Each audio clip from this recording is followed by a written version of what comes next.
गणित असो की बुद्धिमत्ता चाचणी त्याच्यामध्ये कूटप्रश्न स्मॉल पझल नावाचा परीक्षेसाठी एक महत्वाचा असलेला प्रकार आहे. त्यापैकी हा एक ज्यामध्ये आपल्याला 2-3 प्रकारच्या व्यक्तींपासून एक गट तयार केलेला असतो. इथं आपल्याला विद्यार्थी, शिक्षक आणि शिपाई या तिघांचा मिळून एक गट तयार करायचा आहे किंवा याला आपण एकमेकांशी असलेलं प्रमाण असं म्हणू शकतो. म्हणजे जिथं 45 विद्यार्थी आहेत त्यांच्या प्रमाणात 2 शिक्षक असणार आहेत आणि त्यांच्या प्रमाणात 1 शिपाई असणार आहे. हे आपण बाय कन्सेप्ट मेथड आणि बाय एक्स ची मेथड सुद्धा काढू शकतो. तर आपण दोन्ही पद्धतीने बघूयात. तर 45 विद्यार्थी, 2 शिक्षक आणि 1 शिपाई अशा मिळून 48 लोकांचा एक गट इथं तयार होतो. एकूण लोक किती आहेत किंवा एकूण जी काही संख्या आहे 816 आणि एकूण गटातील एका गटातील संख्या किती आहे 48.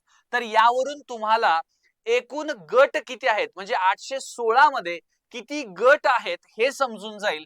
तर बघा 16 पंचे 80 उरला 1, 16 1 16, 16 त्रिक 48 भागाकार केला तर 17 त्रिक 51 म्हणजे इथं 17 गट आहेत.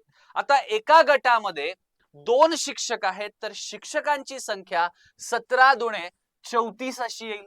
जर शिपाई विचारलं तर 17 1 17, तर शिपाई 17 आणि विद्यार्थी किती असतील 45 गुणिले 17. हेच आपण एक्सच्या पद्धतीनेही काढू शकतो.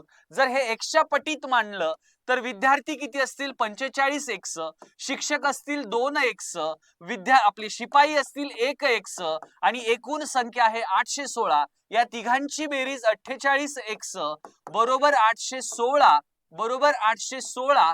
मग बघा 816 भागिले जर 48 केलं, ओके 816 भागिले जर 48 केलं तर x ची किंमत तसंच x बरोबर 17 येईल. आणि मग इथं हे काय आहेत शिक्षक, तर शिक्षक किती झाले 17 दुणे 34, शिपाई 1 x म्हणजेच 17 आणि विद्यार्थी 45 गुणिले 17 एकूण विद्यार्थ्यांची संख्या भेटेल. आणि कुठंही एक्सच्या मेथडला उगाचच नाकारायचं नाही. ते एक्स वेगळंय, हे एक्स वेगळंय आणि ह्या दोन्ही पद्धतीपैकी कुठलीही पद्धत तुम्हाला समजली असेल तरी ओके आहे.